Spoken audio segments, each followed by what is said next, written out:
இருந்தா நீங்க ரொம்ப சிறப்பானவங்களா மாறுவீங்கன்னு உங்களுக்கு தெரியுமா?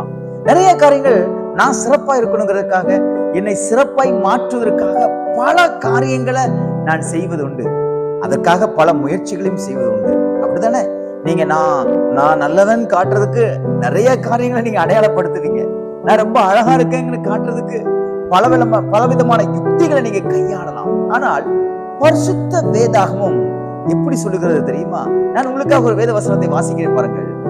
1 கொரிந்தியர் புஸ்தகம் 13ஆம் அதிகாரம் 3ஆவது வசனத்துடைய கடைசி பகுதி இப்படியாக சொல்லப்பட்டிருக்கிறது. அன்பு எனக்கு இராவிட்டால் எனக்கு பிரயோஜனம் ஒன்றுமில்லை. நன்றாக புரியுங்கள், நன்றாக புரிந்து கொள்ளுங்கள். அன்பு என்கிற ஒரு விஷயம், அன்பு என்கிற ஒரு குணம், அன்பு என்கிற ஒன்று உங்களிடத்தில் இல்லை என்றால் நீங்கள் இந்த உலகத்துல எவ்வளவு சிறப்பான இடத்துக்கு போனாலும் அதனால பிரயோஜனம் இல்லை. கோடிக்கணக்கில் நீங்க பணம் கொடுத்தாலும் அதனால பிரயோஜனம் இல்லை. அன்பு இல்லாமல் நீங்கள் இந்த உலகத்திலே வாழ்ந்து கொண்டிருக்கீங்களா?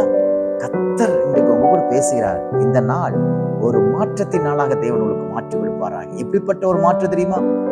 எனக்கு அந்நிய பாஷையில நான் பேசலாம், என் மூலமா அநேக காரியங்கள் செய்யலாம். நான் ஏன் கீழே நடக்காம மேல பறந்து கொண்டு கூட இருக்கலாம், தங்கத்திலேயே மிதக்கலாம், தங்கத்திலே நடக்கலாம், எல்லாம் என் கைக்கூடி வரலாம். ஆனால் அன்பு இல்லை என்றால் அதனால ஒரு பிரயோஜனம் இல்லை.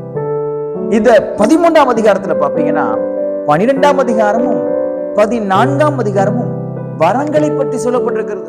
வல்லமை வரங்களை பற்றி பவுல் அழகாக அந்த கொரிந்து சபைக்கு சொல்லுகிறார். ஆனால் இந்த காரியங்கள்ல நடுவாக 13ஆவது அதிகாரம் இருக்கிறது. இது எதை போதிக்கிறது தெரியுமா? என்ன இருந்தாலும் அன்பு உங்களுக்கு இல்லைன்னா அதனால ஒரு பிரயோஜனம் கிடையாது. நீங்க லட்சக்கணக்கான பேருக்கு நீங்க பிரயோஜனமா இருக்கலாம், லட்சக்கணக்கான பேருக்கு நீங்கள் ஆகாரங்களை கொடுக்கலாம், லட்சக்கணக்கான பேர் உங்க மேல அன்பா இருக்கலாம், உங்களை எல்லாம் புகழலாம், எல்லா புகழின் ஆரங்கள் இருக்கலாம், வீடு இருக்கலாம், பங்களா இருக்கலாம், நகை இருக்கலாம், பணம் இருக்கலாம், பதவி இருக்கலாம். ஆனால் அன்பு இல்லை என்றால் ஒன்றும் பிரயோஜனம் இல்லை. இன்னைக்கு அதை மாற்றிக்கொள்வீங்களா? உங்க கேரக்டர் இன்னைக்கு சேஞ்ச் பண்ற நாள். என்னது கேரக்டர் தெரியுமா? அன்பை உங்க வஸ்திரமாக தரித்துக் கொள்ள போறீங்க. நீங்க உங்க அன்பை நீங்க வஸ்திரமா தரித்துக் கொள்ளும் பொழுது என்ன நடக்கும் தெரியுமா?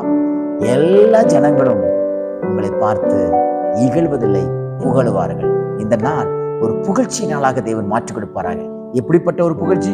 உங்களுக்குள்ளாக இருக்க அன்பை நீங்கள் வெளிப்படுத்தி அதை மற்றவர்களுக்கு பிரயோஜனமாக மாற்றும் பொழுது அது நிமித்தமாக நீங்கள் புகழப்படுவீராக. இந்த நாள் ஆண்டவர் உங்களுக்கு கொடுத்த ஒரு அன்பின் நாளாக தேவன் மாற்றிக் கொடுப்பாராக. God bless you.